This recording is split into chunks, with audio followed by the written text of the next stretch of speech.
இப்போ தமிழக தலைவர் பாஜக தலைவர் அண்ணாமலை அவர்கள் வந்து வெளிநாட்டில் படிப்பு முடிச்சுட்டு வந்திருக்காரு. 3 மாத கோர்ஸ்லாம் முடிச்சு வந்துட்டார். இப்போ அவருடைய தலைமையின் கீழே வந்து பாஜக வளர்ந்துருச்சு அப்படிலாம் வந்து ஒரு சில பிரச்சாரங்கள் முன்வைக்கப்பட்டது. அதே காலகட்டத்தில் நீங்கள் வந்து காங்கிரஸ் கட்சி வந்தீங்க. நீங்கள் ஐஏஎஸ் பதவியில் எடுத்து விலகின பிறகு நீங்கள் காங்கிரஸ் வந்தீங்க. அப்போ பேசுனாங்க என்னென்னா, உங்களுக்கும் அவருக்கும் இடையிலான ஒரு ஃபைட்டு வந்து ரொம்ப நல்லாயிருக்கும், காங்கிரஸ் கட்சியை வளர்ப்பதற்கு தொடர்பான பல விஷயங்கள் நீங்கள் பண்ணுவீங்க அப்படிலாம் வந்து எதிர்பார்க்கப்பட்டது. இப்போ அந்த தீவிரம் இதுக்கப்புறம் தொடருமா?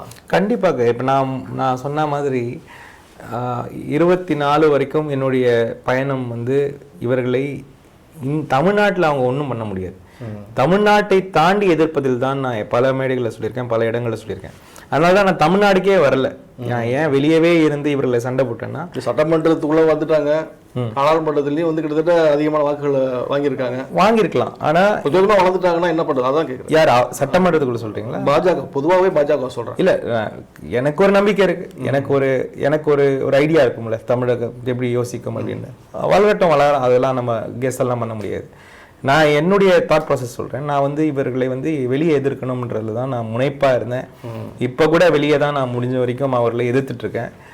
ஆனால் கண்டிப்பாக வரும் காலங்களில் நான் வந்து தமிழகத்தின் மீது, ஏன்னா இன்றைக்கி நான் வந்து ஒரு நாடாளுமன்ற உறுப்பினர், என்னை ஒரு தொகுதி மக்கள் தேர்ந்தெடுத்திருக்காங்க. அதுவும் தமிழகத்திலே பெரிய வாக்கு வித்தியாசத்தை தேர்ந்தெடுத்திருக்காங்க. அவர்களுக்கு கூட நான் இருந்து அவர்களுக்கு செய்ய வேண்டிய விஷயங்கள் நிறைய இருக்குது. தமிழகத்துக்கும் தமிழக அரசியலுக்கும் வந்து இதெல்லாம் ஆகக்கூடாதுன்ற ஒரு எண்ணமும் எனக்கு இருக்கு. கண்டிப்பாக அந்த எங்களுடைய சித்தாந்த போர், அது வந்து சொந்த போர்ல சித்தாந்த போர் கண்டிப்பாக தொடரும். தமிழகத்தில் ரொம்ப வீரியமாக இருக்கும்.